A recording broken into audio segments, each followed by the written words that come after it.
Omaha. Welcome into another episode of Restaurant Hoppen. I'm your host, Dan Hoppen, and today is a landmark episode on the show. Normally, we focus on Omaha and Nebraska products, restaurants, restaurateurs.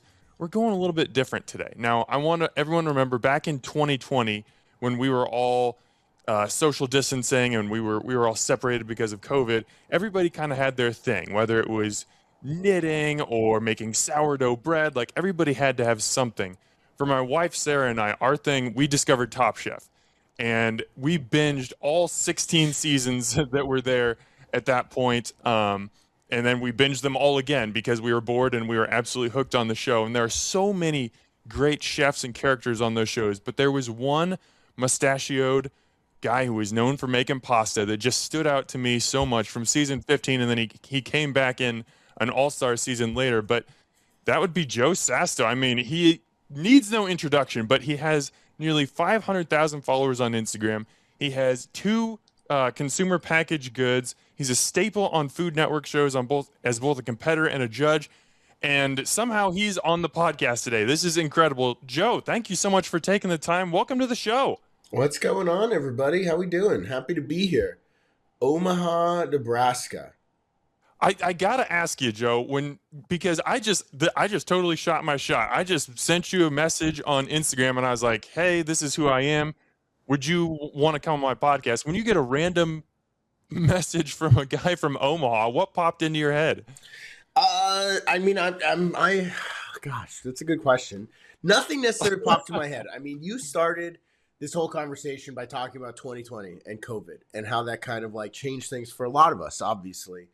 And that was kind of the start of a big change for me with my social media and kind of building this community. And so ever since back then, as I really started growing a fan base and a following and really kind of people tuning in to see what I was doing, I found it important to respond to every single DM, or at least open every DM. There are DMs I don't respond to, but I at least open and read every DM. And I try to still do that, you know, even if it takes some time out of my day, because I couldn't do what I do without the people like you that are out there supporting me. And so, you know, I think I saw your DM and more than happy to, you know, take time to just have conversations with people. I'm the kind of person that never likes to say no to a meeting, and it's worked out to my favor thus far. So I don't see any reason to stop yet. Well, that's awesome, man, because I've got like 7,000 followers on Instagram and I have trouble keeping up with my DMs. I can't even imagine what your existence is like. I want to start this conversation off with a very hard-hitting question. Like, this might be the most important thing we talk about. We in the Midwest, and in Omaha in particular, we have very strong opinions on ranch. And I know that you do too. You believe that ranch isn't a salad dressing, but it is a dipping condiment, especially for pizza. Can you unpack this take for me? Oh yeah, I mean this is something that's a hill. The reason that came from, that's a hill that I will die on. That coming from the idea that ranch needs pizza, pizza does not need ranch. Now I grew up on the West Coast, ranch very prominently served with pizza. On the East Coast, not as much. I don't know what the ranch. Something tells me Nebraska. Ranch holds a very special place in your guys' diet. Ranch on everything. That's what I thought. If you go to a restaurant and they don't serve ranch, people will like riot. Like a steakhouse, like they want ranch. Anything. Yeah, and ranch everywhere. So that kind of like posed this idea where like everybody's like, oh, pizza, good pizza, you don't need ranch. And I'm like, you're right. Good pizza, you don't need ranch. But ranch needs pizza. Nobody just wants to eat ranch. And that then got me thinking that ranch doesn't even belong on a salad. Like, I don't know the last time I ever had a salad or has ever hung out with someone or shared a meal with someone that when they're going around, they're like, what salad dressing would you like? And someone's like, ooh, I'll take the ranch. Like, no, ranch is a condiment. Like, it's fine. You want to dip your celery in ranch. You want to dip your carrots in ranch. Heck, I'll be fine if you even like dip your lettuce cups in ranch.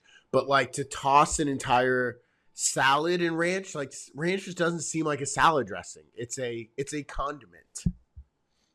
I'm with you. I couldn't tell you the last time that I had ranch on a salad, but I'm just going to warn you, if you ever end up in Omaha for any reason and you bring that take, that you might encounter some people with pitchforks, but that's okay. We're pretty easy to run away from. We're not very fast. Yeah, I'm more than happy to support other people in their ranch eating endeavors. But I'm not as big of a fan of ranch. And for the record, blue cheese Is superior. is superior. Oh, great! I'm glad you said that. No, I'm on your team, man. Okay, you are. All right. So, are you going to get hate from all your Nebraskans for choosing blue cheese over ranch? Very well, Okay. but that's a sacrifice that I'm willing to make for you, Joe. I am aligned on this, and my following can come after me. I'm ready for it. That's fair. Yeah, I think it's really blue cheese is just the far superior when we're talking wings. Like, no doubt. Team blue cheese. Team blue cheese. All right, let's get into. I'm actually really fascinated to talk to you because I think that the term chef has really shifted in that traditionally a chef is someone who is at the pass or someone who is cooking in a restaurant or someone who is the head of a giant restaurant group. But I think that that's changed a lot because, yes, you have cooked in restaurants. You've cooked in Michelin star restaurants. You have been on that side of the pass, but you're not currently cooking in restaurants now. You're doing pop-ups. You're doing social media. You're creating CPGs. You're on TV all the time. And yet you are still very much a chef. How have you seen the term chef kind of evolve over the course of your career? It's definitely evolved. I think in the very early ages, or as far back as I can remember, a chef was almost anyone who went to culinary school. Like that was like, if you got a culinary degree, you were a chef. And I mean, I hate to say that couldn't be further from the truth. That's probably like now the least requirements that you need to be considered a chef. You don't need to have gone to culinary school. Having gone to culinary school does not at all endow you the title of chef. The title of chef now, it evolved from that idea of culinary school to I think having a restaurant and owning a restaurant. And that was kind of then like a phase. And it was like, oh, you're not a chef till you have a restaurant or this is your restaurant. And now that's changed. That's evolved. And now we've kind of opened up this idea, there's private chefs and social media chefs and, chefs that run corporate organizations and food scientist chefs that develop things and kind of build new products and deal with all the like sciencey technical stuff that even I don't understand when it comes to the world of food. But I think there's room for all of these new definitions of chef. And I think everyone's going to have their own kind of version of that. For me, the word chef has really evolved to mean almost teacher, manager, someone respected. I've always believed and thought you don't become a chef at any point. There's no pivotal moments. There's no bestowing someone a chef. It's not just because you got a promotion that now you're a chef or people start calling you chef. You're a chef when your peers start to refer to you as chef. And so an example of that is you're in the restaurant. If you're the lead line cook and people are coming to you to answer problems, I burnt this, I can't find these ingredients. Do you know where this order is? When is the next shipment of mussels coming in? Oh, I need to add this to the prep list. Can we, any of those millions of questions that happen in a restaurant, if you start to become the person that most of the cooks and your peers all come to for answers, you are now kind of then that is that level of respect where it's like almost like sir, like chef. And so it's a respectful term. It's a term of endearment.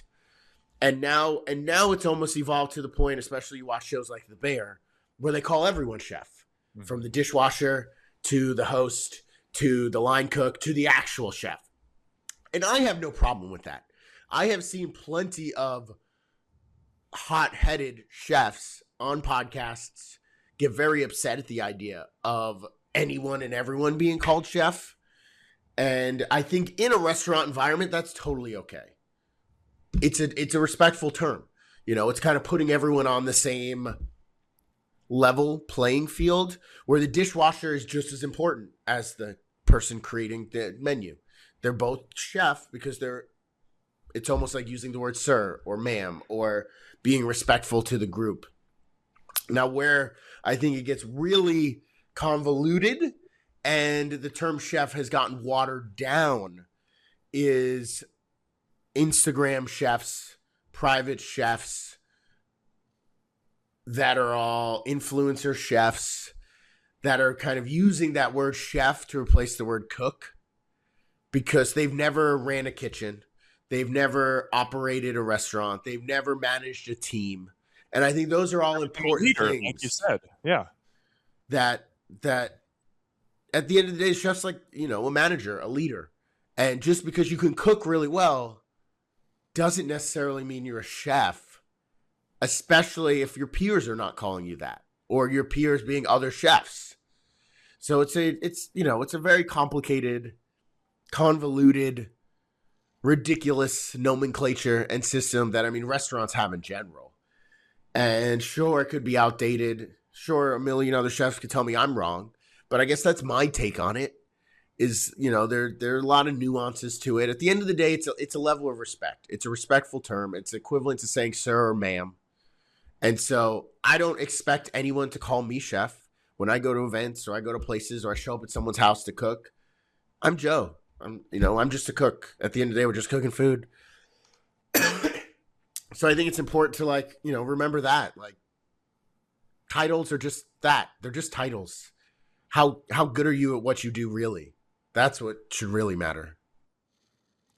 When did you realize that you could have a career in food and in culinary, but it didn't have to be in a restaurant kitchen or a hotel kitchen or like a defined space, that you could carve out something new for yourself? I think it's still something I'm discovering and really leaning into. I left the traditional working in restaurants, the 9 to 9 or 9 to midnight sort of shift of being there 12 hours a day, every day. Back in 2018 was the last time I worked in a regular restaurant, right at the end, December 2018. So call it 2019, whatever you want. And that was when I kind of went out on my own and I really started building my own brand, doing pop-ups, doing events, kind of navigating the world as to still with the end goal, I wanted to open a restaurant. That was still the traditional kind of idea of the American dream, get married, buy a house, have kids. This was work in restaurants, go out on your own, find investors, open your own restaurant. That was the dream and kind of the only definition or standard of success. And through COVID and growing and expanding my network and meeting with a lot of friends and colleagues and seeing what they're dealing with and going through, I found myself in a very unique situation to not have to necessarily chase that dream and see that there are other avenues of success and other ways to create a legacy and to kind of put my mark on things and not only support me, but my family without having to do that, so-called traditional restaurant model. And so it started with social media that grew into traditional media and analog media and television. And then when I got into the CPG business, everything really sort of shifted. And it's no easier than running a restaurant. The margins are still slim. It's a whole nother world of operations. There are all these unknown factors and taxes and production issues and inventory issues and shipping issues and dealing with 3PL. And it's a whole nother world. But it's cool to see that now there are new opportunities for chefs to still build a legacy and to be successful and to do other things that don't require having a brick and mortar restaurant. And so I don't know if there was ever a moment, because there are still moments now where I'm what am I doing? Am I successful? Am I successful? Second guessing everything, even I have a cookbook. I wrote a cookbook. And for the longest time, I didn't write a cookbook. There it is, breaking the rules. I waited and put off writing a cookbook or even writing my cookbook proposal because I didn't have a restaurant. I was I'm not a real chef yet. I can't write a cookbook. I don't have a restaurant. You need a restaurant first before you can write a cookbook. Otherwise, no one cares what you have to say. No one cares about your recipes. And I was wrong. I think the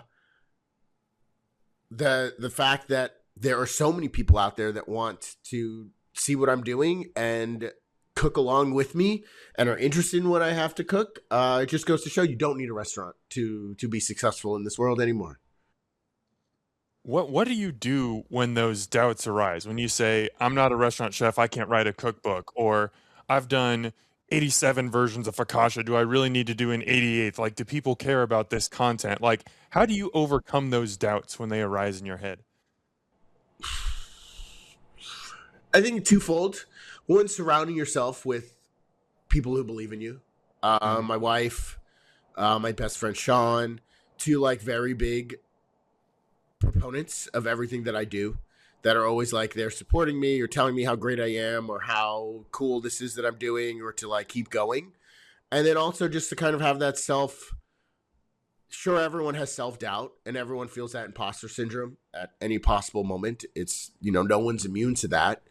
But entrepreneurs and people who work for themselves are also probably unique individuals. And why things that I may think are normal in my mind and the way I approach the day-to-day and how I handle like keeping myself motivated, I think is something that just comes internally from my character and my ability to just push myself without anyone telling me I need to be doing anything. And that's like kind of that character trait that I think a lot of entrepreneurs have. And that's why being an entrepreneur, working for yourself, is not for everyone. Some people need to have that structure of a hierarchy, or having a boss, or having like a structured job, or having a regular system in place, where there are no systems here. If I'm not doing it, it's not going to get done. And so I kind of have that self-motivation mechanism, fortunately. So it was really interesting hearing you talk about it now. And I went back and rewatched season 15 in preparation coming into this. And in one of the final episodes, you talked about how you had just moved, you'd moved to LA and you were about to open a restaurant, or that was in the plans. That was the reason that you moved to LA, and then you got accepted on the show and you came on the show. Obviously that never happened. Do you ever think back on like that sliding doors moment of, how your life just took this drastic turn and you've become just a totally different person? Yeah, I like to think that Top Chef was a great, I'm so grateful for the opportunity. It almost became this like trampoline mechanism to get me to where I'm at, or where I wanted to be, where I needed to be, just much faster than if I didn't have Top Chef to be able to do that on my own. And so I feel like I've always had that desire, the willpower, the drive, the understanding that I wanted to build this successful, whatever you want to call it, empire. Yeah, we'll call it an empire. I don't want to use that word. I'll use that word, Joe. You don't have to say it, but I'll use it. And so Top Chef just helped me do that much faster than had I not done it. I still like to think, and I'm still, confident in the fact that I would and will have gotten to this point without it.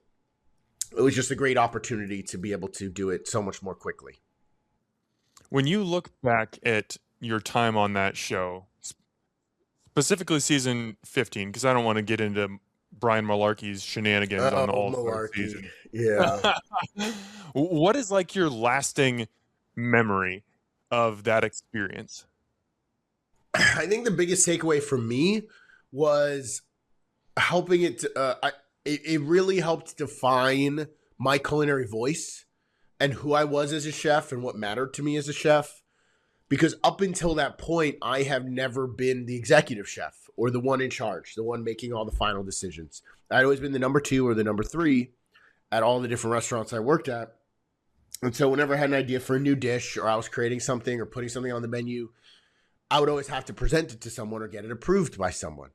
Then you go on Top Chef, you're the one approving it.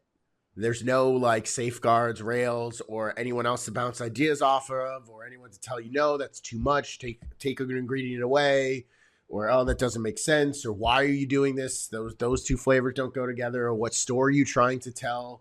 And then through that journey of Top Chef, I was able to really learn about myself and like what mattered and how to put less on the plate and how to really define what you're doing and to speak more clearly through food and send that message of who I am and what I want diners or whoever's eating my food to experience then I didn't have any of that prior to the show.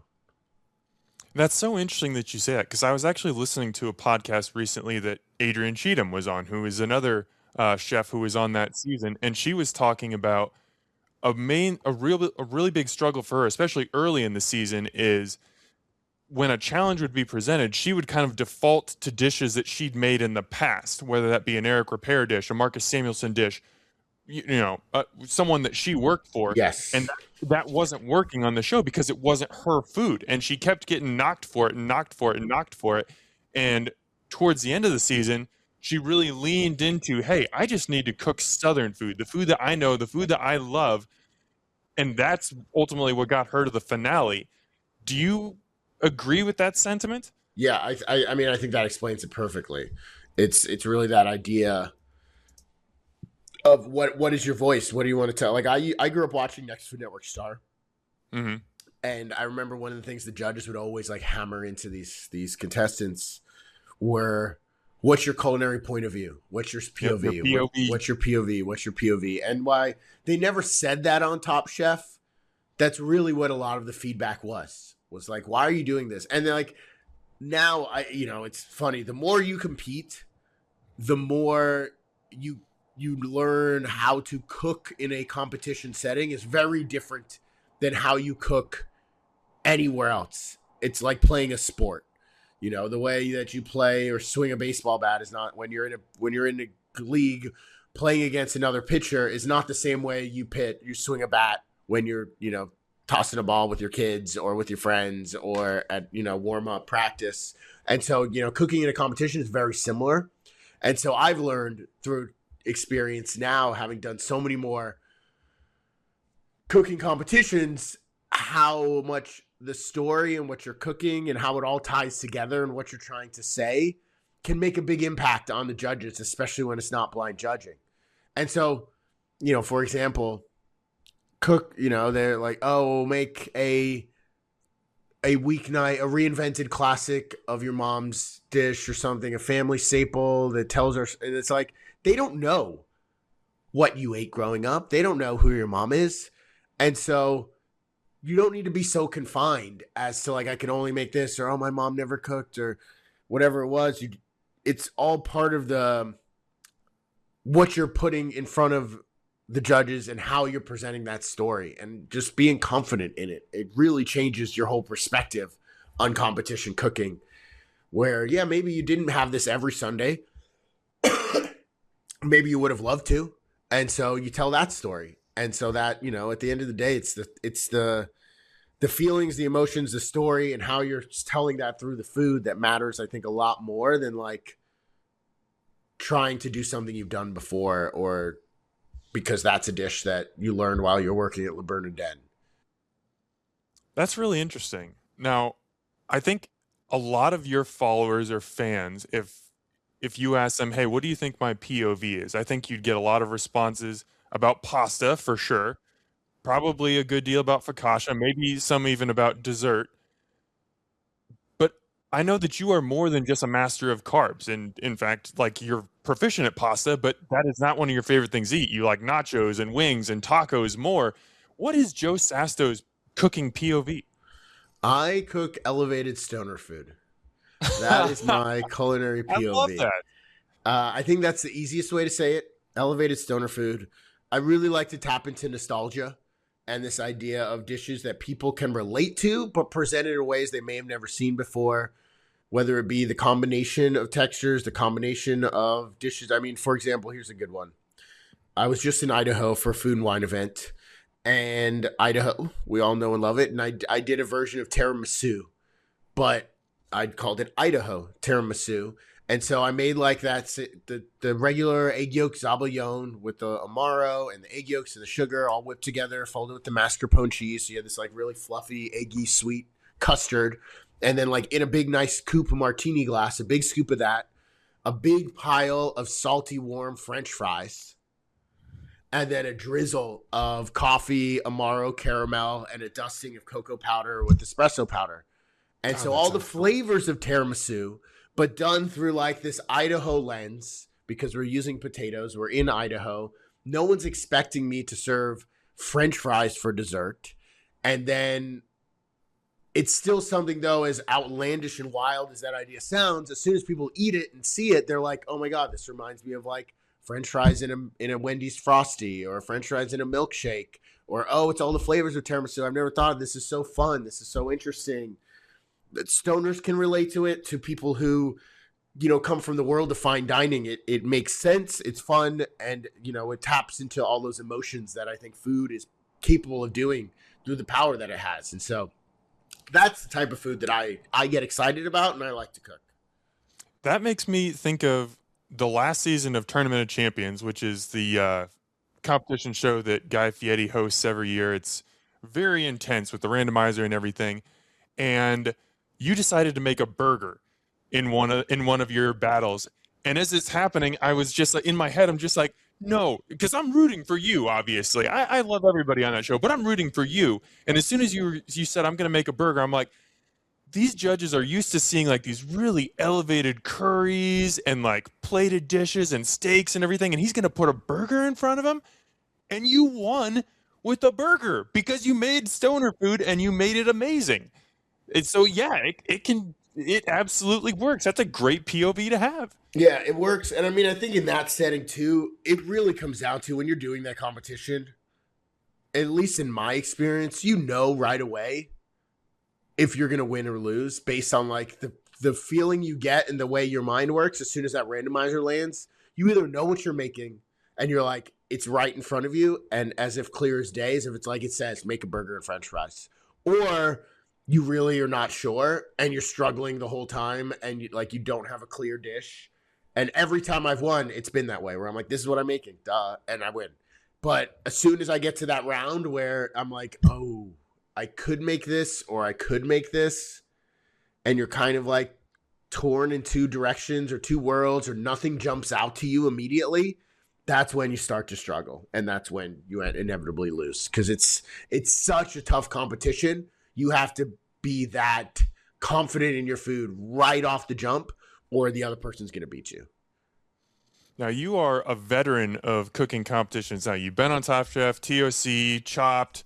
Why can't I think of the show with Eric Adjupong and the cards? Oh, Wild Card Kitchen, Supermarket Stakeout. Yeah, you've done them all. But I imagine that, and like you said, cooking in competitions very different than restaurant cooking. How did you develop that skill that when you're presented with a challenge, or you open that chopped basket, or the randomizer slides into place, that dishes start clicking in your head immediately? Was that did that take time to develop? Yes, time and experience, almost like everything in the world of competition cooking, or in any type of getting better with experience. And what really helped a lot is once I started judging. And you'll notice some of the best competitors are longtime judges.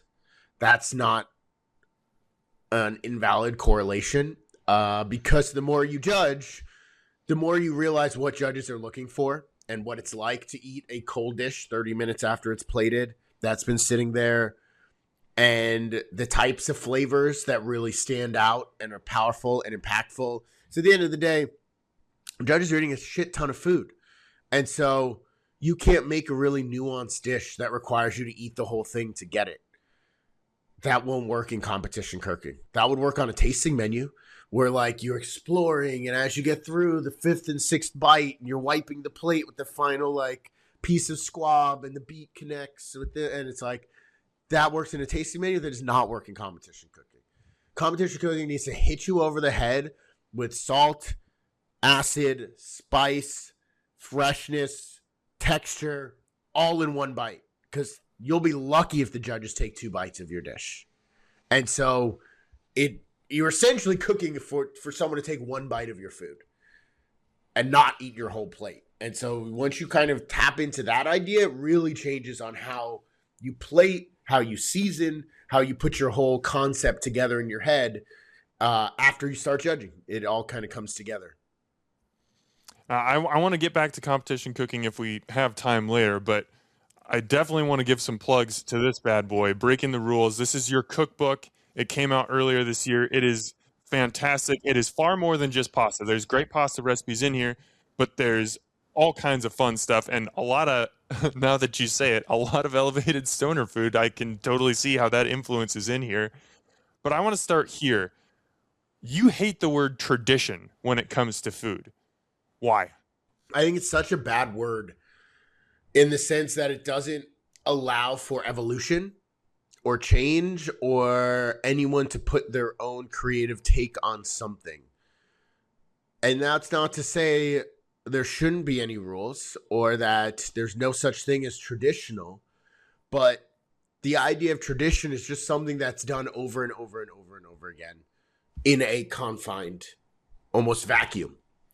And so I use this example where if you eat cereal on Christmas Eve every year and it's something your grandparents have done, that your parents did, and they passed it down to you, and now you eat cereal on Christmas Eve every year, and now your kids eat cereal, that's a Christmas tradition. And outside of that vacuum, people have no right to tell you that that's not a Christmas tradition. No one eats cereal on Christmas. No, you've done it for 4 generations now. That's a Christmas tradition. And I think the same thing applies to food, where if people are not doing new things and doing them over and over, and I'm not saying just changing things for the sake of changing them, you need to change them for the better and to be good and to still make sense and to be something that you want to repeat. Like, oh yeah, this is a non-traditional take on bolognese. I don't know. I'm trying to think of something that wouldn't be good. I was like, mushrooms, no, that'd be good. Eggplant, no, that'd be good too. Beets, no, that's in my cookbook. I get the idea. I get the idea. Yes. And so, I think this word of traditional, no one has the authority to tell you something is not traditional. If it's something that you believe in and you do, and we need to get rid of this idea of like coloring in the lines or cooking in the lines, because without people going outside of those so-called traditions, food's not going to evolve and change, and we're going to be eating the same things over and over and over again, and that's boring. Mm-hmm. What I love about this book so much is, I mean, you read most cookbooks and it is just standard procedure. It's, hey, do this, have this much of this ingredient, this much of this ingredient, cook it down for this long, yada, yada, yada. Your book does that. It kind of gives the guidelines, but it also allows people to expand, and it offers suggestions on, hey, you could substitute this ingredient instead. You could, if you get to this point, you can take a fork in the road and go in a different direction. That's why it's called breaking the rules. And you have a quote in here that says, the concept of this book is that recipes are a roadmap or a GPS, but the cook needs to drive the car. What makes that your approach to cooking? That's something I picked up very early on. I learned to cook from watching Alton Brown over and over and over at Good Eats. And so that's something I think he said years and years and years ago, perhaps. And it's something that I like immediately latched onto, because I was like, yes, I can't stand when I started helping and teach other, when I was a sous chef in restaurants or managing other cooks, and they're making something and they're like, oh, well, it said to saute this for 5 minutes and it's burnt. And I'm like, and it's only been 3 minutes. And I'm like, were you not like using your eyes? What do you like? Yes, it says 5 minutes, but you can't just drive into a brick wall. It's burning. Like, stop at 2 minutes. Like, something was different. The mushrooms were drier today, or the heat was too high, or whatever it was. And so you still need to drive the car. You can't just be a robot in the kitchen. There are nuances to ingredients. Sometimes mushrooms are more watery. Sometimes limes have no juice in them. And it may take 5 limes to get the same amount of juice that we would have got out of 1 lime. And so you can't just cook with your eyes closed. And so the same thing applies to recipes. Yeah, they're there. They're a good roadmap, but maybe there's a cool pit stop along the way that you could find and figure out. And I think a lot of that came from my time working in restaurants and me wanting to do dishes in the cookbook and recipes in the cookbook that I would serve in a restaurant. And a lot of times they were too complicated. And it was a lot of back and forth with my editor on wanting to not dumb down, but simplify a lot of these recipes. And so the compromise that worked for everyone was there is a simple version of everything in the book that could easily be done in a couple hours or a day or whatever it is. But then there's this option to chef it up, to break the rules, to use leftovers, and all these like little bonus boxes on the recipe that then, depending on how much time you have and your skill level and how comfortable or confident or outside of the box you want to get, you could see how I would actually do something in a restaurant setting. Because the last thing I wanted was for someone that followed along with me or that has like known me forever and finally gets their hand on my cookbook and they see this recipe that is not what I would do if they came to my dinner party. I think that's a disservice to everyone involved. I want people to be able to cook something that I would actually make. Well, I love that answer because it makes me think the first thing that I cooked out of here, I love meatballs, and you've got a meatball recipe in here. And I tried to make it, and full stop. Everyone listening to this knows this because I will freely admit it all the time. I'm a very average home cook. And so I'm trying to make this meatball recipe, and I think my main problem was I didn't dice the onions nearly small enough. But we got the meatballs cooking in a pan, and no fault of the recipe whatsoever, but they're just falling apart. And it's not working, and I was frustrated because I'm like, I followed everything exactly like I was supposed to. And my wife was just like, dude, it's okay. Like, it's totally fine. So we got another pot going. We had a bottle of Carinara carrot-based pasta sauce. Shout out to Carinara in the cupboard. Threw that in there, chopped up the meatballs, threw it in. All of a sudden, we had a delicious meat sauce, and it wasn't like the intended. We didn't follow the cookbook step by step by step, but we ended up with something delicious. And I was just like, "This is what Joe designed this book for." Like, there are guidelines, yes, but no strict rules. Or if there are rules, let's break them. Yes, that's a perfect example. I love that. That's what it comes down to. And yeah, yes, you probably did not dice the onions fine enough. They should be like, I'm sure I screwed up. it should be a paste. Yeah, very, very fine. But at the end of the day, it was still delicious. And I think that's like, I want people to have the confidence to carve their own path in the kitchen and to follow their senses. Hey, this isn't working out, but it would still be really good if I did this. Because at the end of the day, we're just cooking food. It doesn't need to be that stressful. It doesn't need to be that scary. And I think people, they're like, oh my God, I'm going to mess it up. Or, oh, it's not like, no, I just want people to just get in the kitchen. If that means buying jarred sauce and adding your own ground beef to it, and that's like your idea of cooking, hell yeah. Like no one should be shamed for taking the shortcuts that they need just to get started cooking. I think that's so important. It's something that doesn't get said enough. Well, I think people are intimidated by cooking. And I think that's why so many people don't cook, or they would just rather get takeout or whatever, because they feel like if it doesn't come out perfectly, then they failed. And I've definitely felt that. I felt that as the meatballs were going down in flames. But to have a resource like this, to have a voice like yourself to say, hey, just make food, try things. Sometimes it'll work. Sometimes maybe it won't work. And that's okay too. You're always learning. Every time you do something, even if you don't succeed or it doesn't come out exactly like you wanted, you have the opportunity to take something from that experience. Yeah, I think that's important. And yes, it's the not having the confidence or thinking that it's scary. One thing I've recently learned that I think a lot of people, what makes cooking hard or harder than it needs to be, is not having the right equipment. And like, because I travel a lot and I cook out of an Airbnb, or like I'll be at a friend's house or my sister's house or whatever. And it's like, just not having the right tools does make cooking difficult.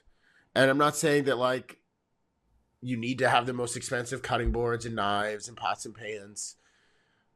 But if you're using like that foldable, flimsy plastic cutting board that slides all over the place and like rubber knives that are not cutting through anything, like, yeah, cooking is going to be kind of a miserable experience. And so, if you're really getting into cooking, slowly upgrading your kitchen can really go a long way, a little bit at a time, in just making cooking more enjoyable. As you say that, it makes me think of the quickfire you guys had on Top Chef, where you had to cook with all the kids' utensils and like all the mini stuff. Children's mini stuff. I'm still you guys looked like you were having so much fun. That was terrible. So this was originally your plan originally was to make this an all pasta cookbook, but your publisher warned you don't pigeonhole yourself. Don't just make this all about pasta. How important was it for you to display your range, not only in this cookbook, but in your career, to say, yes, pasta is something that I'm probably most known for, but it's not, it doesn't define me as a chef or as a cook? I think it was, a lot. I think it worked out for the best that my publisher really came to me and said that.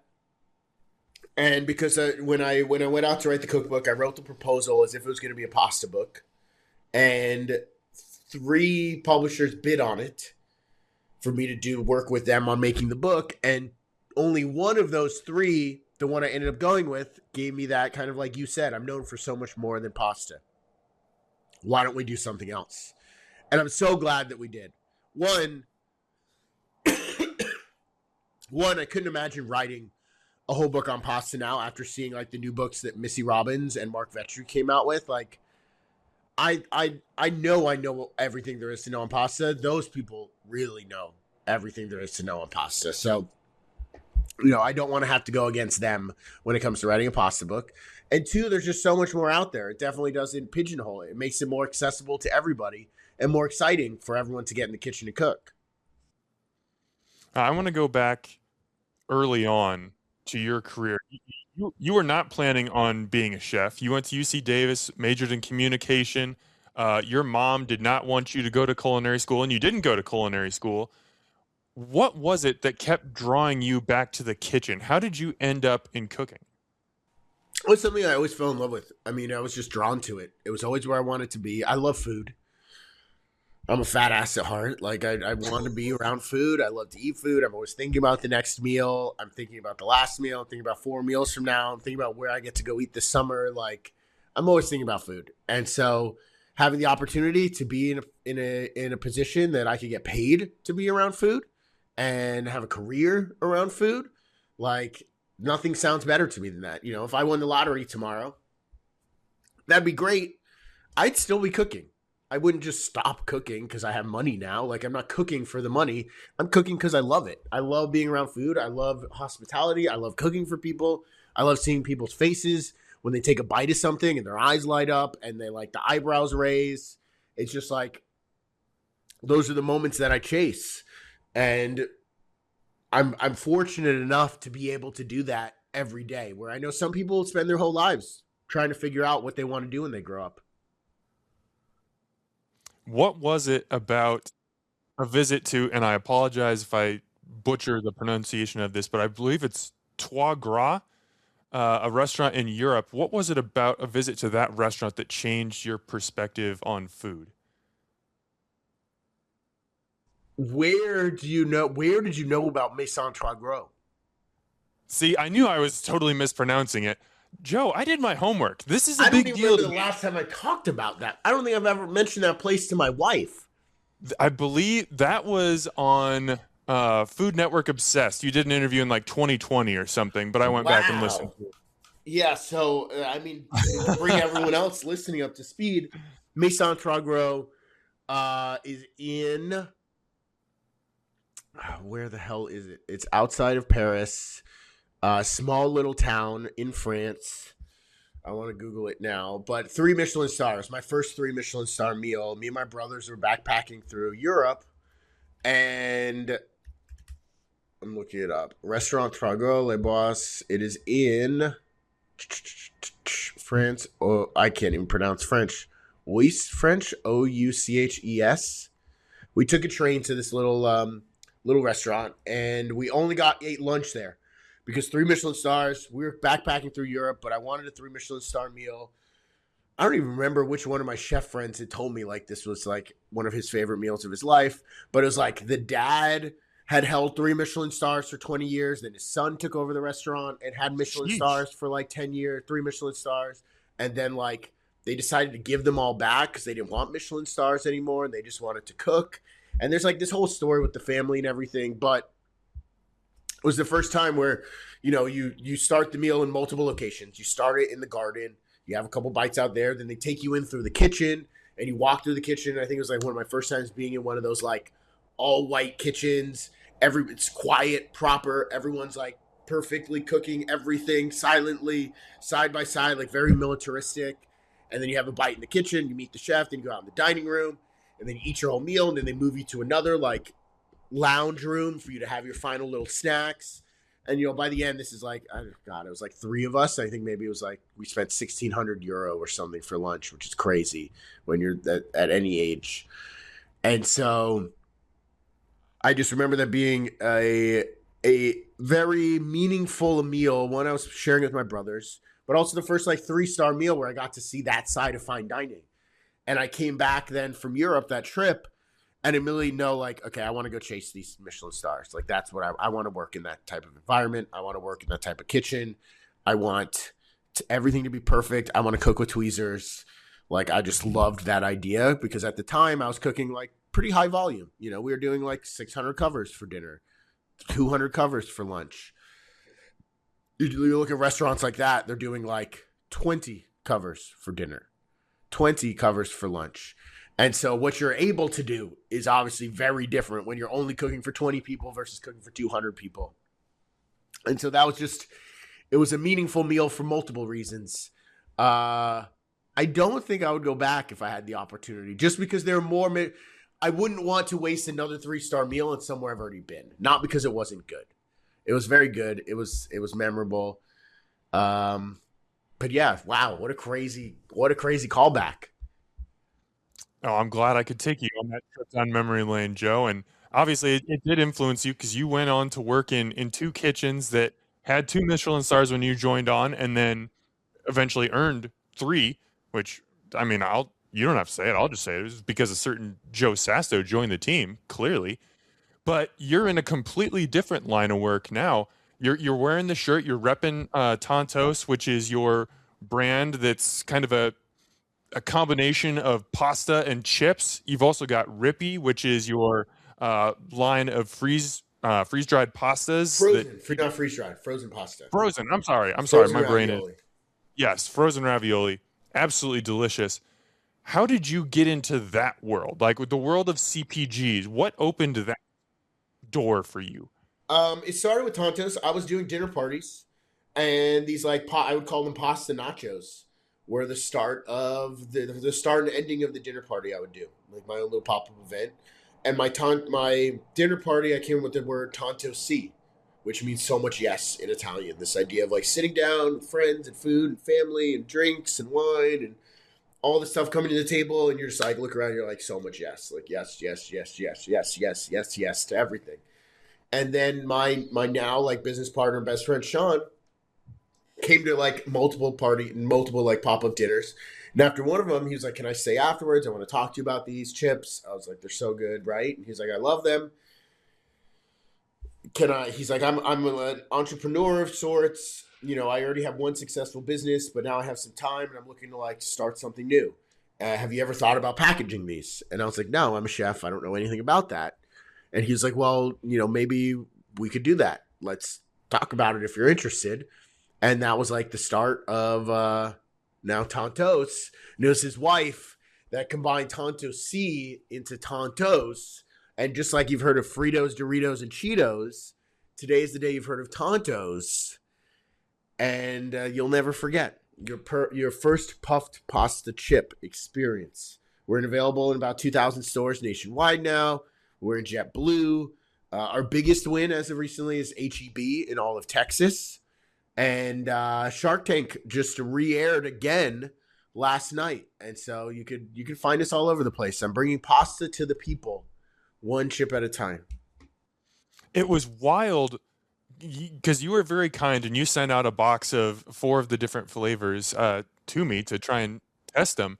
And it was wild biting into that. That consistency is something I'd never had in really any kind of chip or snack before. It's kind of similar to a chicharron, but even a little more airy than that.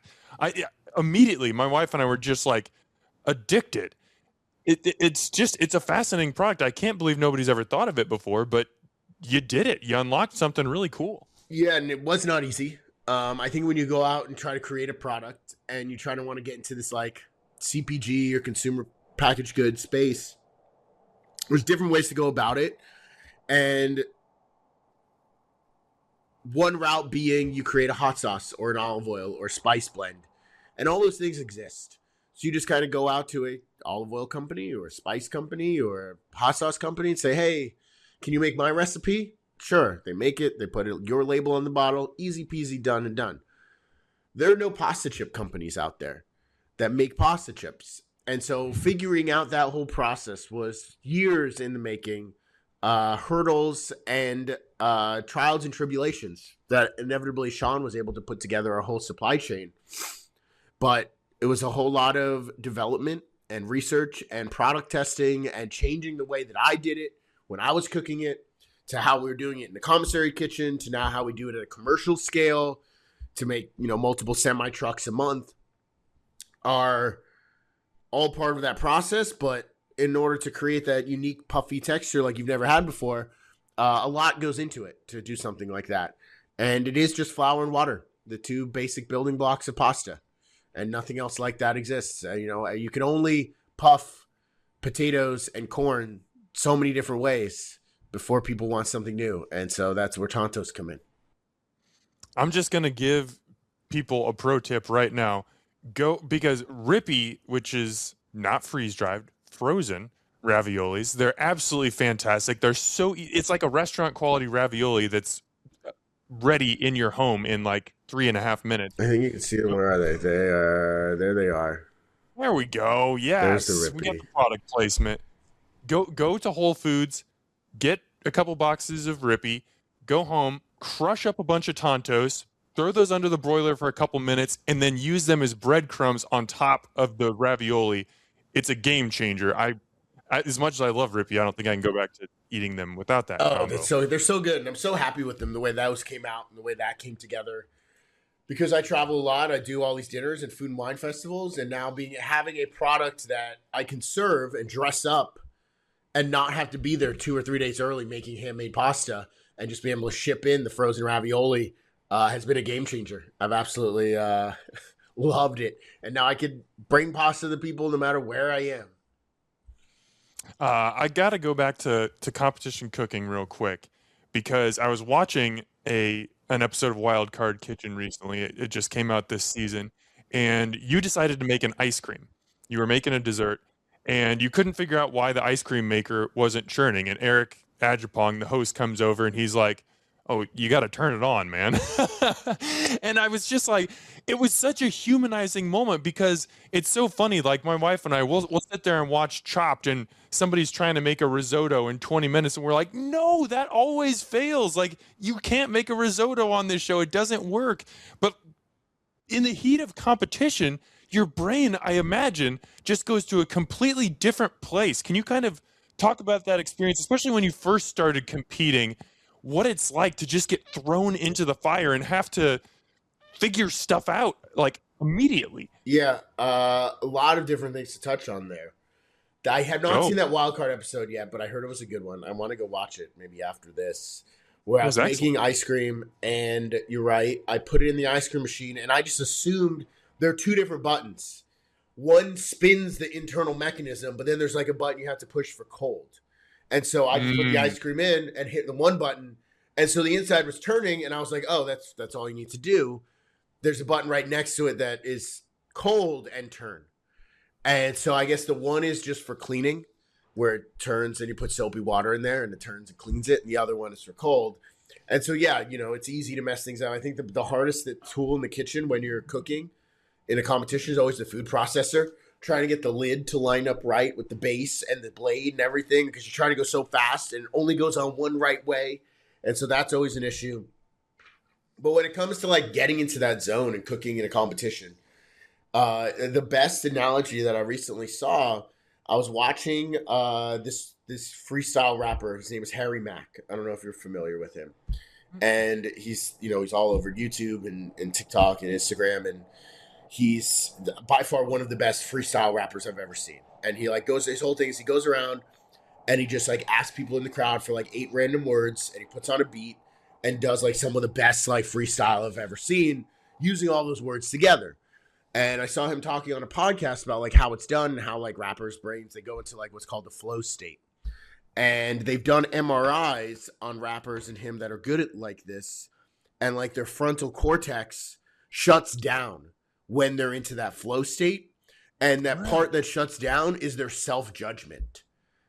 And so without that part of your brain that's judging what's coming out of your mouth or what you're about to do, you just start speaking or rapping in instinct.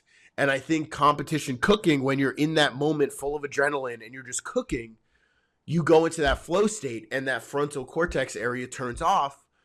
And so you don't really even realize what you're doing. So many times you would come out of Tournament of Champions and you're like, done. And you go backstage and they're like, oh my God, chef, like, tell me what you made. And you're like, I have no idea. Like, what did I do? And like, you know, they have producers, their jobs, they take notes of every single thing that you do. Like, oh, you picked up this can off the counter. Why'd you touch that? Why'd you do, you know?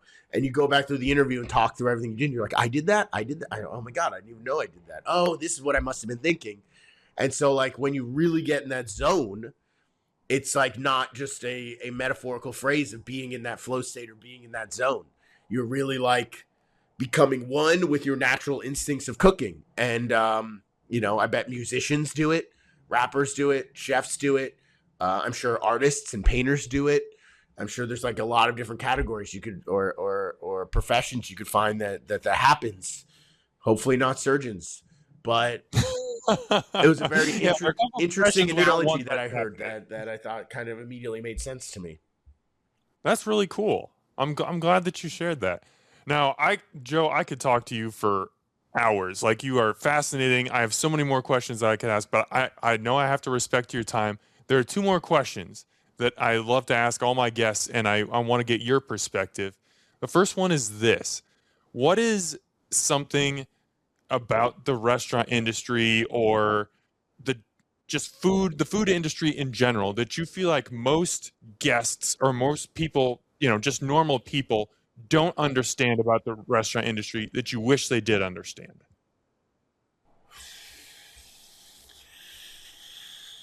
I'm trying to think about like something that would normally annoy me, but I know not to get annoyed because I know like what the issue is. You know, I don't know. Let's circle back to that one. I want to give a good answer, and because nothing immediately comes to mind, I don't want to just make something up as a throwaway. Well, we can circle back to that. I'll give you a much easier one here. What's your favorite part about cooking and being a part of this industry? Having cooking as your job, food is your job. You know, I've always said food has power. It has that ability to create memories, to evoke memories, to bring people together. And it does not matter where you came from, what language you speak, how old you are, or how you were raised, or what part of life that you're in. If you sit down and share a meal with someone, you're connected immediately. And there are very few things in life other than food and maybe music that has the power to do that. And I just feel, you know, blessed and grateful to have that opportunity to work with a medium that's able to do all of those powerful things. And I just love seeing it happen.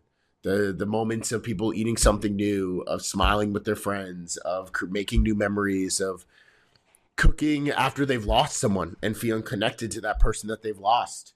All of that is just a really, you know, meaningful, impactful sort of thing that food has allowed me to do. What a beautiful answer. I love it. See what I mean? I like giving good, real answers. I didn't have a good, real answer to the last one, so I didn't want to just fake it. Do you have one now? Or if you don't, I'm not going to put your feet to the fire. That's totally fine. No, you know, honestly, you know what? Here's my advice. What immediately thought of, because I think one thing it's easy. There's like I think Anthony Bourdain wrote No Reservations, or Kitchen Confidential probably, of like, oh, the chef's specials are always like leftovers or things that they're trying to get rid of. Not the case. I'm sure at one point it was, and definitely depending on the restaurant, absolutely. But if you're at a nice enough restaurant or a reputable restaurant or a cool, hip, new enough restaurant with a chef that's like trying to do fun things, those specials are probably things he doesn't have enough of to put on the menu. Maybe he only has like 10 spot prawns he got in, or he only has like 5 sea urchin, or 3 pieces of Wagyu, or 4 lamb chops. And so don't write off specials just because you once heard they're things that the kitchen's trying to get rid of. Use your brain. You know, if maybe you're at Applebee's, yeah, probably. That is probably something the kitchen's just trying to get rid of. But if you're at this trendy, cool new spot and the chef's like, hey, I'm really excited about these lamb chops I got in. I only have 3 of them. He's probably not just trying to sling you 3 old lamb chops. They're probably 3 cool, like something cool that he's excited about. And so I think that's kind of a good take that I think a lot of people could have the wrong misconceived notions about just based on bad historically speaking.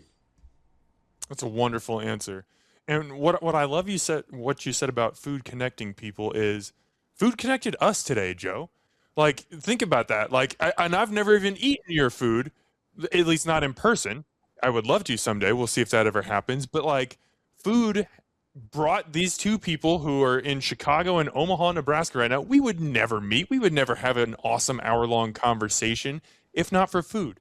And it brought us together. And I thank you so much, Joe, for taking the time today to come on this show and just talk a little bit about your career, your life, your philosophy, your point of view.